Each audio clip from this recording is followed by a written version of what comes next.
में शुरुआत हम कर लेते हैं दिल्ली में हो रहे तीसरे वॉइस ऑफ ग्लोबल साउथ शिखर सम्मेलन की, जहां पर यह तीसरा सम्मेलन आयोजन हुआ है, जिसकी मेजबानी प्रधानमंत्री नरेंद्र मोदी ने खुद की।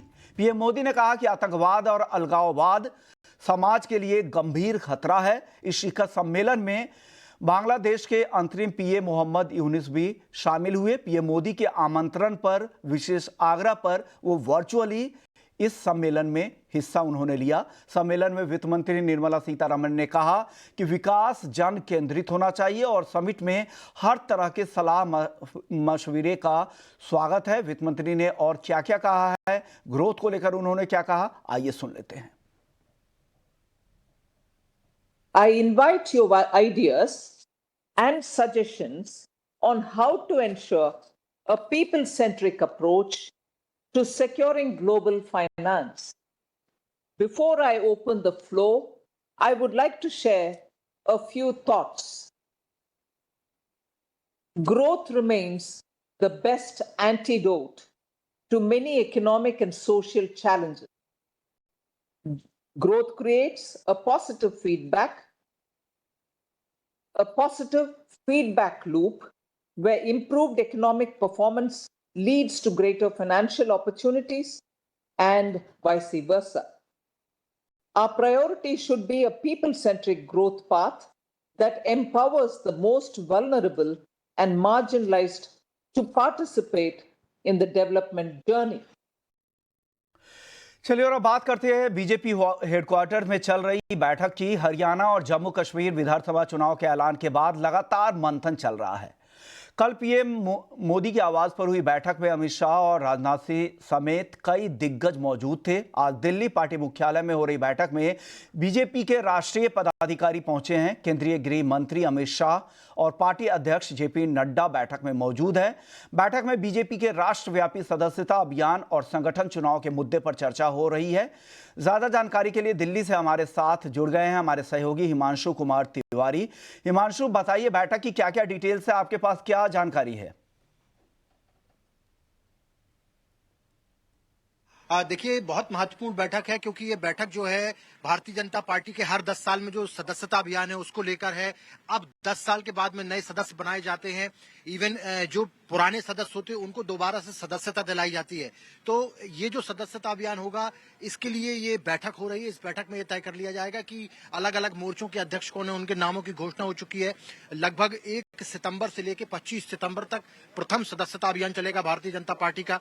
उसके बाद 25 सितंबर से 15 अक्टूबर तक दूसरा सदस्यता अभियान चलेगा। उसके बाद में विशेष सदस्यता अभियान भी चलेगा। तो प्रधानमंत्री से लेके गृह मंत्री से लेके अमित शाह से लेके तमाम लोग हैं, जितने भी भारतीय जनता पार्टी के लीडर्स हैं, वो दोबारा से सदस्यता लेंगे और फिर पार्टी के नए अध्यक्ष चुने जाने का जो प्रोसीजर है वो आज जो बैठक हो रही है इससे प्रारंभ हो रहा है। तो ओबीसी मोर्चा हो, किसान मोर्चा हो, एससी मोर्चा हो, एसटी मोर्चा हो, सभी मोर्चों के अलग अलग लोगों को जिम्मेदारी सौंप दी गई है, उनके प्रभारी बना दिए गए हैं और वो अब अलग अलग मोर्चों में जाकर सदस्यता अभियान करेंगे। तो कुल मिलाकर ये जो प्रोसीजर है ये पूरा लगभग नवंबर तक चलेगा। तो 10 नवंबर के बाद ही हमें पता चल पाएगा कि भारतीय जनता पार्टी का अगला अध्यक्ष कौन होने वाला है, क्योंकि ये जो प्रोसीजर है इस पूरे प्रोसीजर के बाद में ही राष्ट्रीय अध्यक्ष का चयन होगा। तो आज संगठन की बैठक हो रही है। संगठन के राष्ट्रीय महामंत्री उसमें बैठक में मौजूद है, राष्ट्रीय अध्यक्ष जेपी नड्डा उसमें मौजूद हैं। जेपी नड्डा जो है इस पूरी बैठक का शुभारंभ करेंगे, लेकिन अंतिम में गृह मंत्री अमित शाह के उद्बोधन से बैठक समाप्त होगी। धन्यवाद भाषण वो देंगे। क्या कुछ वो संगठन के लोगों को मंत्र देते हैं आने वाले विधानसभा चुनाव के लिए, ये देखने वाली बात होगी। और दूसरी सबसे बड़ी बात यह है कि ये जो नए अध्यक्ष के लिए प्रोसीजर स्टार्ट हुआ है, इस प्रोसीजर को कितने जल्दी भारतीय जनता पार्टी कंप्लीट करती है और किस तरीके का ये प्रोसीजर होगा, इस पर विशेष ध्यान रहेगा। और सबसे बड़ी बात यह है कि आने वाले दिनों में फिर उत्तर प्रदेश समेत जो बड़े चुनाव हैं वो देखने को मिलेंगे। तो उसके पहले संगठन कितना मजबूत होगा, किस तरीके से संगठन आने वाले दिनों में सरकारों के साथ काम कर पाएगा और सरकार की जो लाभकारी नीतियां हैं वो संगठन निचले स्तर तक लोगों को पहुंचा पाएगा या नहीं पहुंचा पाएगा, इसको लेकर तमाम राज्यों के संगठन महामंत्री जो है उस बैठक में मौजूद है। राष्ट्रीय अध्यक्ष इसमें है, प्रदेशों के तमाम अध्यक्ष इसमें है, जो इलेक्शन स्टेट है उसके अलावा भी जो तमाम स्टेट्स हैं उसके जो प्रभारी हैं इस बैठक में मौजूद हैं। और कल हमने देखा कि प्रधानमंत्री ने खुद कैबिनेट की बैठक के बाद में एमएल खट्टर के साथ में गृह मंत्री उसमें मौजूद थे, राजनाथ सिंह उसमें मौजूद थे, जेपी नड्डा उसमें मौजूद थे, तो वहां के इलेक्शन को लेकर भी मीटिंग की है, जायजा लिया है। अब ये जो प्रोसीजर है अब ये स्टार्ट हो गया है। अब देखने वाली बात है कि 10 नवंबर के बाद में भारतीय जनता पार्टी का नया राष्ट्रीय अध्यक्ष कौन होगा, क्योंकि उसके लिए जो प्रोसीजर है वो आज से स्टार्ट हो गया है। जी आशु, पूरी डिटेल्स बताने के लिए कि राष्ट्रीय अध्यक्ष को चुनने की जो प्रोसीजर है वो एक शुरुआत हो गई है, साथ ही राज्यों के चुनाव ये अहम होंगे इस बैठक में। तो ये दो मुख्य मुद्दे होंगे जिसका शुभारंभ यहां पर हेडक्वार्टर्स की बैठक के साथ हो चुका है। चलिए एक और अहम खबर, राजनीतिक जगत से ही एक अहम खबर आपको बता दें कि कर्नाटक के मुख्यमंत्री सिद्धारमैया के खिलाफ जमीन से जुड़े घोटाले में केस चलेगा। राज्यपाल थावरचंद गहलोत ने इसकी मंजूरी दे दी है। सिद्धारमैया पर मैसूर अर्बन डेवलपमेंट अथॉरिटी की जमीन के लिए मुआवजे के लिए फर्जी दस्तावेज लगाने का आरोप है। 26 जुलाई को राज्यपाल ने नोटिस जारी कर सीएम से 7 दिन में जवाब मांगा था। 1 अगस्त को कर्नाटक सरकार ने राज्यपाल को नोटिस वापस लेने की सलाह दी और उन पर संवैधानिक ताकतों के गलत इस्तेमाल का आरोप लगाया। घोटाले में मुख्यमंत्री सिद्धारमैया, उनकी पत्नी, साले और कुछ अधिकारियों के खिलाफ शिकायतें की गई है। आरोप है कि सीएम ने मैसूर अर्बन डेवलपमेंट अथॉरिटी के अधिकारियों के साथ मिलकर महंगी साइट्स को धोखाधड़ी से हासिल करने के लिए फर्जी दस्तावेज लगाए हैं और उसी मामले पर अब ये आप मामला चलेगा और इन पर अब इसकी जांच की जाएगी। इस मामले पर बीजेपी और कांग्रेस में आरोप प्रत्यारोप का दौर भी शुरू हो चुका है। आज गवर्नर साहब ने सिद्धरमैया जी के ऊपर केस चले, सिद्धरमैया जी के परिवार ने, सिद्धरमैया जी ने लैंड अलॉटमेंट केस में घोटाला किया है, यह स्पष्ट होता है और इस पर केस चले इसकी अनुमति प्रदान की है। देखिए 2004 में सिद्धरमैया जी की धर्मपत्नी पार्वती जी, उनके भाई ने लगभग 3.16 एकड़ जमीन केसरी नामक के गांव है मैसूरू में, वहां उन्होंने खरीदा था। 2005 में इसकी जो मालकिन वो पार्वती जी बनी थी, जो धर्मपत्नी है सिद्धरमैया जी की। बाद में खैर ये मालूम पड़ा कि ये लैंड ट्रांसफर डील हो ही नहीं सकता था क्योंकि ये दलित की भूमि थी। The entire party and the government will stand by my chief minister. He has not done anything wrong. It is a political motivated issue which has been done. So we are going to agitate. We are going to the law. We are going to the courts. We will take all legal remedies. At the same time, the entire state, our party cadres will start functioning. We will oppose the stand of the governor. And we stand by my chief minister. Sir. Definitely we will safeguard because there is no illegal activities has been done or anything which act has been done when the chief minister was in power. Personally, he has not been benefited anything out of it. He has lost his family has lost the land and they have compensated as per the law. That is what I can tell you. So you stand with the CM? Of course, it is a bound duty and we all are committed. Not only me, the entire as legislators, almost 138 members, we stand by him. We will see that he has been, at any point of time, there is no need of him resigning to the chief minister post. Okay, तो एक आरोप प्रत्यारोप का दौर तो अभी चलेगा ही, क्योंकि अब तो मामला अब और बढ़ गया है और राज्यपाल ने इस जमीन घोटाले से जुड़े हुए आरोपों की जांच के भी आदेश दे दिए हैं। लेकिन आरोपों प्रत्यारोपों के बीच ये मामला सियासी तौर से गर्म हो गया है। बेंगलुरु से हमारे साथ हमारी सहयोगी नेहा हेवाले जुड़ गई हैं। नेहा, बताइए क्या डिटेल्स हैं आपके पास, वहाँ लोकल क्या रिपोर्ट है आपके पास? कर्नाटका के मूडा स्कैम को लेकर आज बड़ा डेवलपमेंट हुआ है राज्य में। राज्य के राज्यपाल जो है यानी कि गवर्नर तावरचंद गहलोत ने आज चीफ मिनिस्टर सिद्धरामैया के खिलाफ प्रोसिक्यूशन सैंक्शन दिया है। ये पूरा मामला यहां से उठता है कि 3 लोगों ने राज्यपाल के ऑफिस को कंप्लेंट दिया था, प्राइवेट कंप्लेंट दिया था कि मुख्यमंत्री के पत्नी ने इलीगली मूडा से साइट अलॉटमेंट करवाया था और तब भी जैसे राज्यपाल ने चीफ मिनिस्टर को लेटर भी लिखा था कि उनके खिलाफ प्रोसिक्यूशन सैंक्शन क्यों नहीं इशू किया जाना चाहिए। और इसी मामले को लेकर कर्नाटक के सारे मंत्री जो है उन्होंने यही एडवाइस दिया था वापस गवर्नर ऑफिस को कि ये पूरा मामला ही जो है ये अनलॉफुल है और इसमें कोई भी तरह का लीगल सैंक्टिटी नहीं है। ये पूरे मामले को लेकर आज मुख्यमंत्री सिद्धरामैया जी का यही बयान है कि वो लॉ में बिलीव करते हैं और उनके पीछे सारे एमएलएज हैं, सारे मिनिस्टर्स हैं, सारे इंडिया ब्लॉक के लीडर्स भी आज उनके साथ खड़े हैं और ये पूरे मामले को वो आज लीगली फाइट आउट करेंगे। दूसरी तरफ यहाँ पे बीजेपी सरकार पे प्रेशर बना रही है कि मुख्यमंत्री सिद्धरामैया का इस्तीफा दिया जाए। यही देखना होगा कि ये पूरा मामला किधर अंत में आता है कर्नाटका में और लीगली फाइट जो है वो कैसे आगे बढ़ता है। शुक्रिया नेहा, पूरी डिटेल्स बताने के लिए। क्या कुछ हो रहा है वहां पर कर्नाटक में, किस तरह से सियासी पारा चढ़ता जा रहा है। चलिए आगे बढ़ते हैं, कुछ इकोनॉमिक खबरें भी ले लेते हैं। देश को 3 नए मेट्रो प्रोजेक्ट्स और 2 नए एयरपोर्ट मिलने वाले हैं। कैबिनेट ने इसकी मंजूरी दे दी है। इस खबर की और डिटेल्स के साथ हमारे सहयोगी प्रकाश प्रियदर्शी हैं। प्रकाश, बताइए। देखिए, यूनियन कैबिनेट ने 2 सेक्टर के लिए इंपॉर्टेंट फैसले लिए हैं। जो पहला सेक्टर है वो मेट्रो प्रोजेक्ट्स है, दूसरा एयरपोर्ट से संबंधित है। मेट्रो प्रोजेक्ट्स की अगर आप बात करते हैं तो 3 तरह के प्रोजेक्ट्स को मंजूरी मिली है, जिसमें 2 प्रोजेक्ट जो है वो एक्सटेंशन से संबंधित है, यानी कि जो एक्सिस्टिंग मेट्रो लाइन है उसमें एक्सटेंशन को मंजूरी मिली है। जो पहला एक्सटेंशन है वो बेंगलुरु मेट्रो रेल प्रोजेक्ट्स का है, जिसके फेज 3 को मंजूरी मिली है, जिसमें 2 नए कॉरिडोर जो हैं वो जोड़े जाएंगे। पहले कॉरिडोर में 21 नए स्टेशन इंक्लूड होंगे और दूसरे कॉरिडोर में 9 न्यू स्टेशन जो हैं वो जोड़े जाएंगे। इसके अलावा जो दूसरा एक्सटेंशन प्रोजेक्ट है जिसको कैबिनेट ने मंजूर किया है वो पुणे मेट्रो के फेज 1 प्रोजेक्ट से संबंधित है, जिसके एक्सटेंशन को मंजूरी मिली है। लागत करीब 3000 करोड़ रुपए है और ये जो प्रोजेक्ट है वो 2029 तक ऑपरेशनल हो जाएगा।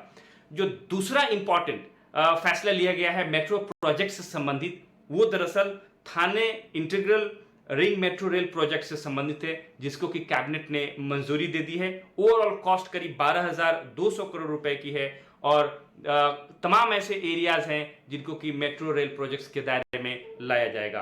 एयरपोर्ट की अगर बात करें, 2 इंपॉर्टेंट फैसले हैं। पहला, बिहटा में जो न्यू सिविल एनक्लेव बनाया जाएगा, बिहटा बिहार में है, इस पर करीब 1400 करोड़ रुपए की लागत आएगी। इसके अलावा एक और सिविल एनक्लेव बनेगा जो कि बाट डोगरा एयरपोर्ट है वेस्ट बंगाल में, इसको भी कैबिनेट ने मंजूरी दी है और इस पर करीब 1500 करोड़ रुपए की लागत आएगी। ओके, शुक्रिया प्रकाश पूरी डिटेल्स बताने के लिए कि कौन कौन से प्रोजेक्ट्स को यहाँ पर हरी झंडी दी गई है। अगली खबर भी रेलवे से जुड़ी हुई है। उत्तर प्रदेश के कानपुर में कल देर रात साबरमती एक्सप्रेस के 22 डिब्बे डीरेल हो गए। वाराणसी से अहमदाबाद जा रही ट्रेन के साथ यह हादसा कानपुर शहर से 11 किलोमीटर दूर भीमसेन के पास हुआ। हालांकि हादसे में किसी की जान नहीं गई, कुछ यात्री जख्मी हुए हैं। घटना की जानकारी देते हुए रेल मंत्री अश्विनी वैष्णव ने बताया कि ट्रेन का इंजन पटरी पर रखी किसी भारी चीज से टकराया। इंजन पर टकराने के निशान भी हैं, सबूत सुरक्षित रखे गए हैं। आईवी और यूपी पुलिस जांच कर रही है। ज्यादा जानकारी को लेकर ग्राउंड जीरो से जुड़ गए हमारे सहयोगी विनोद मिश्रा। विनोद, बताइए। इस हादसे के बाद पटरियों को दुरुस्त करने का काम तेजी चल रहा है ताकि एक बार फिर से जो सर्विसेज हैं यानी ट्रैक पर ट्रेनों के दौड़ने की जो कवायद है वो दोबारा शुरू की जाए। आप देख सकते हैं किस तरह से बड़ी संख्या में जो है रेलवे के एम्प्लॉयज हैं, जो मजदूर हैं, वो काम करें ताकि पटरियों से सके। ये जो ट्रेन है उसका एक हिस्सा है, इंजन के साथ 2 बोगी लगी हुई एक हिस्सा है, इसको अलग कर दिया गया है। दूसरा हिस्सा जो है आधे जो डिरेल्स हुई है मैक्सिमम बोगी जिसमें कोचेज, वो दूसरा हिस्सा है। तो ये दोनों हिस्सों को थोड़ा अलग किया गया है। पटरियों को ठीक करने की काम कोशिश की जा रही है। कहा जा रहा है कि जल्द से जल्द इसको ठीक किया जाए ताकि जो रेल की सर्विसेज हैं वो दोबारा से दुरुस्त हों। दर्जनों ट्रेन जो है वो उनको उनकी टाइमिंग को चेंज किया गया है, उनको उनके रूट में बदलाव किए गए हैं। कुछ ट्रेनों को निरस्त भी किया गया है और बाकी ट्रेनें सुचारू रूप से जल्दी से चले इसके लिए व्यवस्था की जा रही है। और ट्रैक और पटरियों को जो है वो जल्द से जल्द ठीक करने के लिए जो है वो रेलवे के कर्मचारी जो है यहाँ पर जुटे हुए हैं ताकि जो सर्विसेज हैं वो जल्द से जल्द रिस्टोर हो सके। कहा यह जा रहा है कि देर रात या कल सुबह तक सर्विसेज एक बार फिर से रिस्टोर हो जाएंगी। शुक्रिया विनोद पूरी डिटेल्स बताने के लिए कि ग्राउंड पर क्या हालात हैं। आगे बढ़ते हैं। आपको बता दें कि आर्मी ने नए जनरेशन यानी नए जमाने की गन्स खरीदने के लिए एक टेंडर जारी किया है, जिसे भारत में डिजाइन करने के साथ घरेलू बाजार में ही इन गन्स को बनाया जाएगा। पहले चरण में 400 गन्स की आवश्यकता है। हालांकि आने वाले सालों में मांग कई गुना बढ़ सकती है क्योंकि पुराने इक्विपमेंट्स का धीरे धीरे आर्मी में, सेना में रिप्लेसमेंट हो रहा है। नए गन सिस्टम के अनुमानित 7,000 करोड़ रुपए के अधिग्रहण पर प्राइवेट सेक्टर की बड़ी डिफेंस कंपनियों की काफी दिलचस्पी है, क्योंकि पिछले कुछ सालों में इन कंपनियों ने आर्टिलरी सिस्टम बनाने के लिए भारी भरकम निवेश किया है।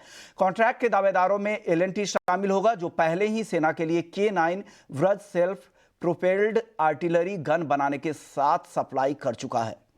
भारत फोर्ज और टाटा एडवांस सिस्टम ने भी DRDO के साथ मिलकर advanced towed artillery gun system बनाया है। ये सभी कंपनियां आर्मी से ऑर्डर के लिए बड़े दावेदार होंगे। बंदूकों को खरीद और उस रूट के तहत की जाएगी जिसके तहत जरूरी होगा कि सिस्टम को भारत में ही डिजाइन किया जाए और इसमें से 50% से ज्यादा स्वदेशी सामग्री होगी। Advanced 155 mm 52 calibre guns ATAGS समेत मौजूद गन्स की तुलना में हल्की और ज्यादा पावरफुल होंगी। भविष्य को ध्यान में रखते हुए सेना ज्यादा पावरफुल, ऑटोमेटेड और बड़ी रेंज वाले गन्स पर फोकस कर रही है। 130 mm फील्ड गन को धीरे धीरे 155 mm में अपग्रेड किया जा रहा है। सेना द्वारा जारी टेंडर में 400 गन्स की मांग है।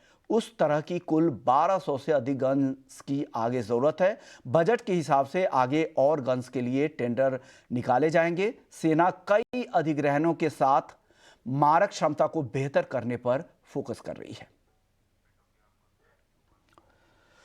चलिए अब एक बैंकिंग सेक्टर की खबर की ओर बढ़ते हैं। Peer to peer lending platform पर रिजर्व बैंक ने सख्ती बढ़ा दी है। पूरी डिटेल्स के साथ हमारे सहयोगी अंकुर मिश्रा है। अंकुर, बताइए क्या डिटेल्स है? जी, रिजर्व बैंक ऑफ इंडिया ने P2P लेंडिंग के नॉर्म्स को थोड़ा और टाइट किया है और ऐसा इसलिए किया है क्योंकि पाया गया था कि कुछ लेंडर्स यहाँ पे नियमों का उल्लंघन कर रहे थे और कई तरीके के नए प्रोडक्ट्स बीच में पाए गए थे। तो इस वजह से जो कुछ लेंडर्स ने नियमों को फ्लाउट किया, रिजर्व बैंक ऑफ इंडिया नई गाइडलाइंस, नए डायरेक्शन के साथ आ गया है और यहाँ पे बोला गया है कि जो क्रेडिट रिस्क है वो P2P लेंडर्स बेयर नहीं करेंगे, बल्कि जो एक्चुअल लेंडर है उसको बेयर करना चाहिए। इसका मतलब यह है कि मान लीजिए कि यहाँ पे किसी तरीके का इंटरेस्ट लॉस हो गया, प्रिंसिपल लॉस हो गया, तो ये P2P वाले प्लेटफॉर्म्स नहीं बल्कि लेंडर्स को बॉर्न करना चाहिए। यानी कि अगर घाटा होता है तो जो एक्चुअल लेंडर है उसको सहना चाहिए, ना कि प्लेटफॉर्म को। तो किसी तरीके की उनकी क्रेडिट गारंटी नहीं हो सकती है प्लेटफॉर्म्स की। इसके अलावा पाया यह गया था कि कुछ लोग इसको इन्वेस्टमेंट ऑप्शन की तरह प्रमोट कर रहे थे। अब यहां पर इस पर भी जो रिजर्व बैंक है उसको आपत्ति है। बोला यह जा रहा है कि आप इस तरीके से प्रमोशन नहीं कर सकते कि कोई लिक्विडिटी ऑप्शन है, इन्वेस्टमेंट ऑप्शन है, नहीं, जो प्योर बिजनेस है उसको प्रमोट कीजिए और उसको ही करिए। साथ ही साथ ओवरऑल 50 लाख की लिमिट भी लगा दी गई है। तो ये सारे नियम इसलिए लाने पड़े हैं कि कुछ अनियमितताएं पाई गई थी रिजर्व बैंक द्वारा और अब फाइनली यहां पे लगाम लगाने की तैयारी है। अंकुर, पूरी डिटेल्स लेकर आने के लिए। अगली खबर है सोने चांदी से जुड़ी हुई। त्योहारी सीजन से पहले सोने चांदी की चमक फिर से बढ़ती जा रही है। कल कॉमेक्स पर सोने ने फिर से नया रिकॉर्ड बना दिया। कॉमेक्स गोल्ड $2,548 की नई ऊंचाई को पार कर गया। वही MCX पर सोना 1259 रुपए की मजबूती के साथ 71,395 रुपए पर बंद हुआ। वहीं कॉमेक्स पर चांदी $29 के पार निकल चुकी है और घरेलू बाजार में चांदी 83,250 रुपए के ऊपर पहुंच चुकी है। यूएस फेड से सितंबर में दरों में ½ % तक की कटौती की उम्मीद से सोने चांदी को सपोर्ट मिल रहा है। साथ ही डॉलर में नरमी और US 10 ईयर बॉन्ड यील्ड में नरमी से भी कीमतों को सपोर्ट मिला है। अब बाजार की नजर अगले शुक्रवार को होने वाले फेड चेयरमैन के भाषण पर रहेगी, जहां से आगे की दिशा और दशा का पता चलेगा। फेस्टिव सीजन नजदीक आते ही आप या तो एयर टिकट बुक कर रहे होंगे या बुकिंग की सोच रहे होंगे, लेकिन पोर्टल पर ऑनलाइन सर्च करते करते कई कंज्यूमर्स अचानक एयर टिकट के रेट में उछाल से रूबरू हो रहे हैं। इन महंगे टिकटों की वजह से डिमांड और सप्लाई का फंडा नहीं है, बल्कि इसकी वजह है AI तकनीक और आपके डेटा का रिकॉर्ड। डार्क पैटर्न कहा जाने वाला यह खेल कैसे चल रहा है, उस पर देखिए हमारे सहयोगी अनुराग शाह की स्पेशल रिपोर्ट।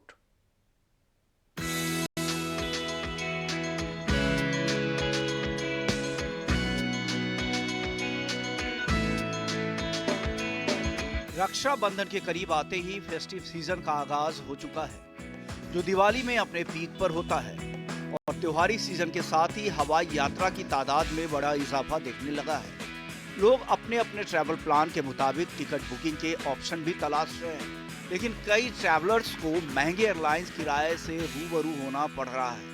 कई लोगों का मानना है कि किराया बढ़ाने के लिए एयरलाइंस पर्सनल डेटा जैसे लॉगिन जानकारी, यात्रा का विवरण और पैसेंजर्स की तादाद से जुड़े डेटा का इस्तेमाल कर रही हैं। हाल ही में ही लोकल सर्कल्स ने एक स्टडी में पाया कि 72% कंज्यूमर्स ने एयरलाइंस ऐप्स या वेबसाइट पर कई बार सर्च करने पर ज्यादा महंगे टिकट फेयर की बात को नोटिस किया है।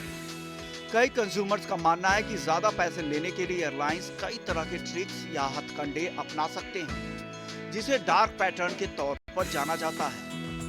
इस पैटर्न में एआई यानी आर्टिफिशियल इंटेलिजेंस एक अहम रोल निभा रहा है। एआई की मदद से कंज्यूमर की ट्रैवल हिस्ट्री और उनकी प्राथमिकताओं जैसे डेटा का विश्लेषण करके एयरलाइंस को ग्राहक की भुगतान करने की क्षमता और इच्छा के आधार पर टिकट की कीमतें तय करने में मदद मिलती है। इसमें देखने की बात यह है कि दो तरह के कुकीज एयरलाइंस यूज करती हैं। एक होते हैं सेशन कुकीज और एक होते हैं परसिस्टेंस कुकीज। जो सेशन कुकीज होते हैं, जितनी देर आप वेबसाइट पे हैं, जो कुछ आप कर रहे हैं वो उस कुकी को ट्रैक कर रहा है, मगर जैसे ही आपकी सर्च खत्म होती है तो वो कुकी बंद हो जाता है। मगर जो परसिस्टेंस कुकीज हैं वो आपका डेटा स्टोर करे रखते हैं for a long period of time, और उस डेटा की बेसिस पे आपकी प्राइस बढ़ती रहती है। हालांकि एयरलाइन कंपनियों का दावा है कि टिकट की कीमतों में उतार चढ़ाव इन्वेंट्री अपडेट, तकनीकी गड़बड़ियों और ट्रैवल की तारीखों की वजह से होता है। लेकिन एयरलाइंस टिकट सर्च के दौरान आपके कुकीज, सेशन की कुकीज और ब्राउजर में लगातार मौजूद रहने वाली कुकीज का भी इस्तेमाल करती हैं। ये कुकीज एयरलाइंस को डेटा वापस भेज सकती हैं, जिसका असर टिकटों पर दिख सकता है। ऐसे में एक्सपर्ट पर्सनल डेटा साझा किए बिना एयरफेयर जांचने के लिए डेस्कटॉप और गूगल फ्लाइट, कायाक और स्काई स्कैनर जैसे मेटा सर्च इंजन के इस्तेमाल की सलाह देते हैं। इसके साथ ही एक्सपर्ट ट्रैवल के लिए अलग अलग समय के टिकटों की कीमतों की जांच करने के साथ साथ पहले से ट्रैवल की प्लानिंग बनाने की सलाह देते हैं। ट्रैकिंग से बचने के लिए इनकॉग्निटो मोड के साथ कुकीज को क्लियर करने की सलाह दी जाती है। बुकिंग के लिए नए आईडी बनाने और ट्रैवल एजेंटों पर विचार करने से आपको बेहतर ऑप्शन मिल सकते हैं। मोबाइल के जरिए बुकिंग करने से बचने की सलाह दी जाती है, क्योंकि इसमें आपका डेटा स्टोर रहता है और इन वजहों से टिकट की कीमतों में बढ़ोतरी हो सकती है। तो ये इसे मार्केटिंग के दुनिया में डार्क पैटर्न्स कहते हैं। डार्क पैटर्न्स में क्या होता है कि आपको जाने बिना आपके बारे में जो उनके पास जो इंफॉर्मेशन है उसे एक्सप्लॉइट किया जाता है। आपकी जो जरूरत है, जो आपको जल्द करने की, जो जल्द ही टिकट लेना है आपको, तो ये आपके साइकोलॉजी पे खेलते हैं, आपके डर पे खेलते हैं, आपके जो उस स्थिति है जब भी आप टिकट खरीदना चाहते हैं उस पे खेलते हैं, वक्त पे खेलेंगे आपका। इसीलिए इसे डार्क पैटर्न्स कहते हैं। तो इसके चलते आप कहाँ से टिकट खरीदते हैं, कब खरीदते हैं, कौन से ऐप से खरीदते हैं, ये बहुत जरूरी हो जाता है। कंज्यूमर बिहेवियर और उनकी साइकोलॉजी को जानने के लिए डेटा के आधार पर टिकट की कीमतों का निर्धारण करने के लिए कंपनियां तेजी से एआई तकनीक का इस्तेमाल कर रही हैं और उसकी मदद से प्राइसिंग स्ट्रेटजी तैयार कर रही हैं। इनमें टिकट बुकिंग के लिए इस्तेमाल करने वाला डिवाइस, ब्राउजर और आपकी सर्च से ये सभी फैक्टर एयरफेयर को प्रभावित कर सकती हैं। बुकिंग करते समय कंज्यूमर को इन फैक्टर्स के बारे में जागरूक होना जरूरी है, क्योंकि यात्रियों के लिए टिकट की कीमतों में हेरफेर से बचना ज्यादा चैलेंजिंग होता जा रहा है। अनुराग शाह, ET नाउ स्वदेश, मुंबई।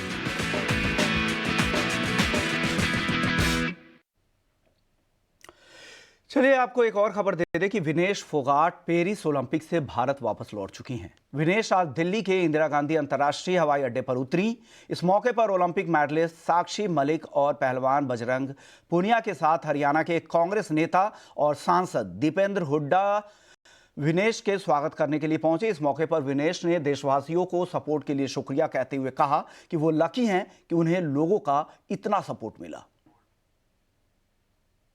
बस देशवासियों की शुक्रगुजार, मतलब मेरे पे कर्ज रहेगा ये देश का हमेशा। स्वागत आप देख रहे हैं, पूरा देश प्यार कर रहा है। और मान लो कि भाई हम किसी भी कारण मेडल नहीं जीत पाए, मिल पाया वो मेडल वेट के कारण, लगा लो कुछ पॉलिटिक्स भी हुई है, तो उन सब चीज़ों को पूरे देश ने देखा और देश अपनी बेटी को पूरे गोल्ड की तरह, चैंपियन की तरह वेलकम कर रहा है। चलिए इसी नोट पर इस बुलेटिन को यही खत्म करते हैं, लेकिन बाकी खबरों के लिए आप बने रहिए ET Now स्वदेश के साथ। नमस्कार।